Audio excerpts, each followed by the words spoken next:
Shalom à tous, shalom à toutes. Vidéo questions-réponses, je l'espère brève, au niveau des menstruations. Donc c'est une question que j'ai énormément reçue, à savoir la femme peut-elle jeûner, la femme peut-elle méditer, la femme peut-elle prier, la femme peut-elle servir le Seigneur en période dite d'impureté, oui ou non. Si tu es une sœur, bienvenue. Si tu es un frère, même si on parle de sujets sensibles, je te conseille de rester, tu es aussi concerné, toi et ta femme ne forment qu'une seule chair devant Dieu. Donc tu es concerné aussi. Nous allons voir ce que dit la parole de Dieu dessus, et après je vous donnerai mon avis personnel. Nous allons prendre Lévitique 18 au verset 19. Je lis la parole de Dieu avec respect. Tu ne t'approcheras point d'une femme pendant son impureté menstruelle pour découvrir sa nudité. Donc là nous voyons que la recommandation est au niveau des rapports intimes entre l'homme et la femme. À savoir que dans le sang, il y a l'âme. On demande de nous abstenir de prendre le sang des animaux. Donc tout ce qui est boudin noir, le sang, même le sexe saignant, il faut s'abstenir. Donc il faut savoir que le sexe à la base, le rapport intime entre un homme et une femme sert à la procréation. Le cycle d'une femme dure en moyenne 28 jours. La femme est fertile tout comme on le sait le 14e jour, le jour de son ovulation. Quel intérêt y a-t-il à se reproduire le 28e jour du cycle de la femme? La probabilité de tomber enceinte est infime. Donc, nous avons une recommandation de l'Éternel, abstenons-nous. Voilà, au niveau de la magie sexuelle, au niveau des rituels, au niveau de la spiritualité, il y a plein de choses à faire avec le sang des règles, nous le savons. Toutes les femmes savent très bien qu'en envoûtant, on peut envoûter un homme avec le sang des menstrues. Voilà, vous allez sur TikTok, vous avez plein d'astuces abominables là-dessus. C'est de la sorcellerie, mais il y a une puissance dans ce sang-là. Et si Dieu nous met en garde, ne le faites pas. Vous pouvez vous retrouver après cette période-là. Voilà. Donc Lévitique 15 nous parle aussi de tout ce qui est écoulement au niveau des parties intimes. Quand on prend Lévitique 15, on voit que ça commence par l'écoulement au niveau du sexe de l'homme, au niveau de tout ce qui est gonorrhée. Donc la gonorrhée, c'est quoi? Excusez-moi des termes, c'est la chaude-pisse, c'est une maladie sexuellement transmissible. Voilà. Où il y a une forme de liquide comme du pus qui s'écoule. Après, on nous parle de pollution nocturne, d'éjaculation nocturne. Donc, en fait, et après, on va nous parler des règles de la femme. Donc, Lévitique 15 nous parle de toute impureté, en fait, qui sort des parties intimes, que ce soit les parties mâles comme les parties femelles. Et on voit que la façon de se purifier, que ce soit l'homme ou que ce soit la femme, c'est pareil. Et on voit que tout ce que touche l'homme ou tout ce que touche la femme est impur. Donc, que ce soit au niveau du lit, au niveau de l'endroit où la personne s'assied, tout est impur.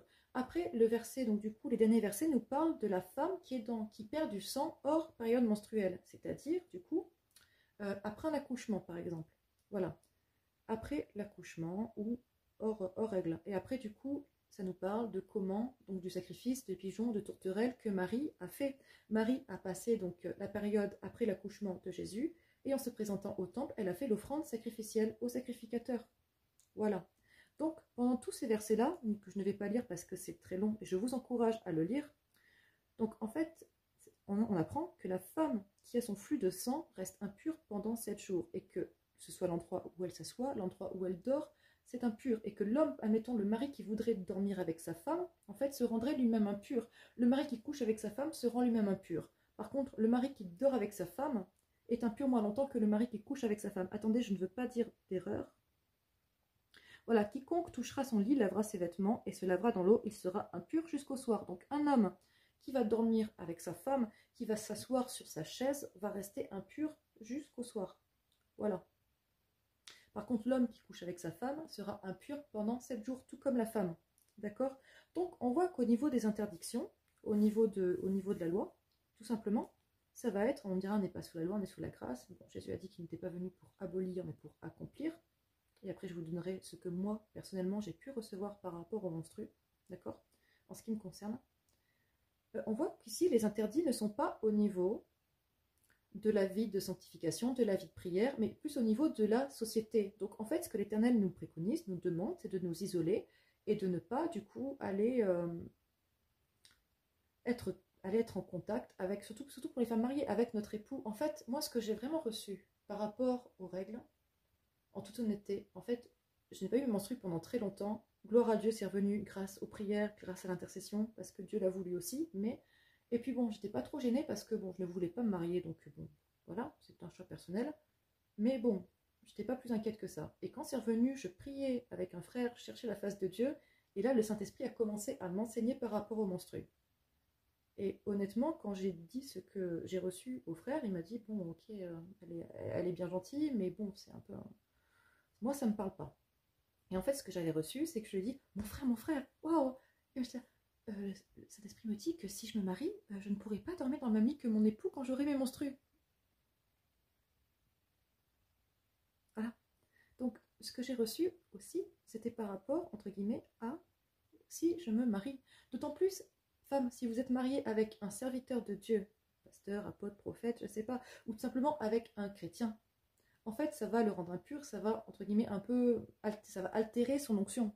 Donc, si vous êtes avec un homme qui fait un ministère, ça va altérer son onction aussi. Donc, mes sœurs, que vous lavez, machine que vous lavez à la main, je vous déconseille de laver vos culottes pleines de sang, vos draps avec les maris de, enfin, avec, pardon, excusez-moi, avec les habits de votre mari, tout simplement, parce que ben, vous allez, il faut pas que ça se touche en fait, tout simplement. Donc, on voit que les préconisations du Seigneur sont purement au niveau de la vie quotidienne, de la vie de tous les jours. Voilà.